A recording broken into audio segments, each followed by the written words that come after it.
In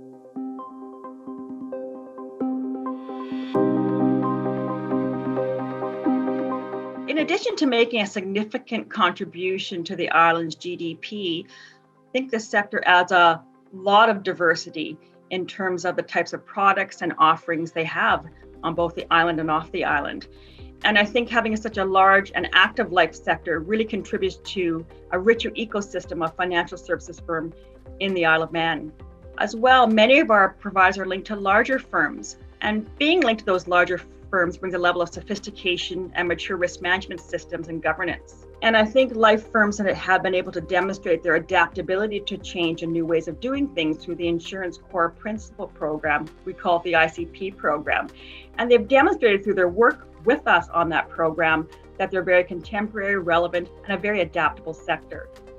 I think finally, the last piece I would say on this sector is on this comment or question is that active local leadership and engagement is another hallmark of a strong life industry.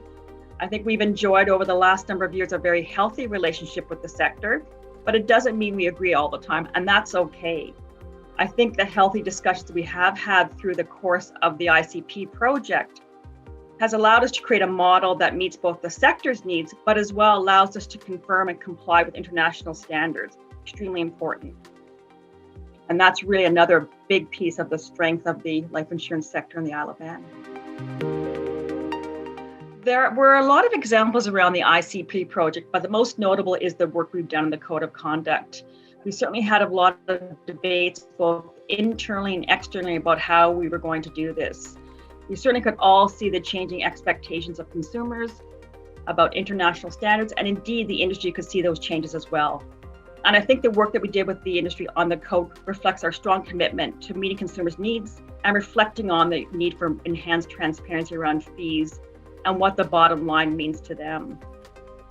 I think as well as a regulator, we've tried to design our framework to be pragmatic, while at the same time adhering to international norms and standards. I think to attract business here and investment here, firms want to know they're dealing with credible and reasonable regulators who are connected to the bigger world. The FSA actively engages in a number of international foreign organizations to make sure that we stay alive to what's happening in the international environment, and we're able to adapt our practices accordingly. As a member of the International Association of Insurance Supervisors, we really have a front seat when it comes to understanding how other jurisdictions are implementing these standards and what it might mean for us as a regulator and a jurisdiction. And finally, it would be remiss on me not to mention the experiences of the past 6 months and the impact of the coronavirus crisis. Everything accelerated in terms of our business practices and how we engage, and we had to get comfort from our sectors that things were under control.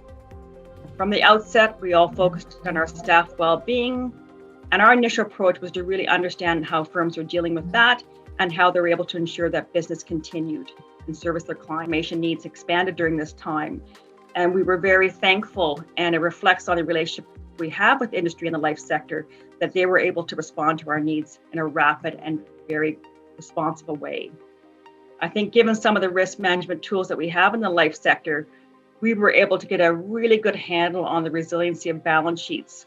And we were able to have very useful and timely discussions around the impact of COVID-19 on their operations.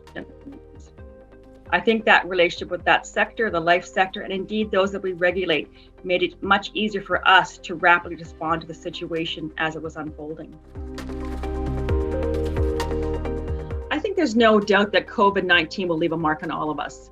I think our ability to operate remotely has been demonstrated through the work of all of us, the life sector, the sectors, in this difficult time.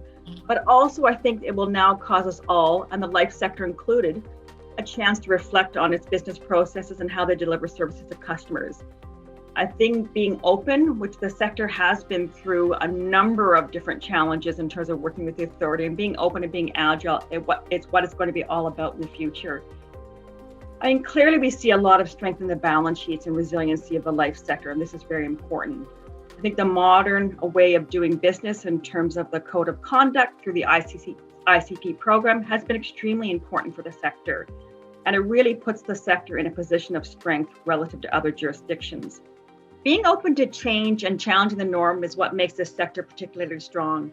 The Isle of Man for Life campaign, I think, has really brought the industry together to showcase their respective strengths. I think another hallmark of the industry has been its persistency and patience in making the right changes and making sure these changes are embedded in its culture and its everyday business practices. And I know that the ICP program has been a lengthy program for the industry, for the life sector, and for ourselves. But the level of dialogue and discussion we've had through that process has really ensured that these changes are sustainable. Having the traits of being open and accepting of change and adaptable is a strength that will be very attractive, I think, for those wanting to do business with the Isle of Man and with the life insurance sector.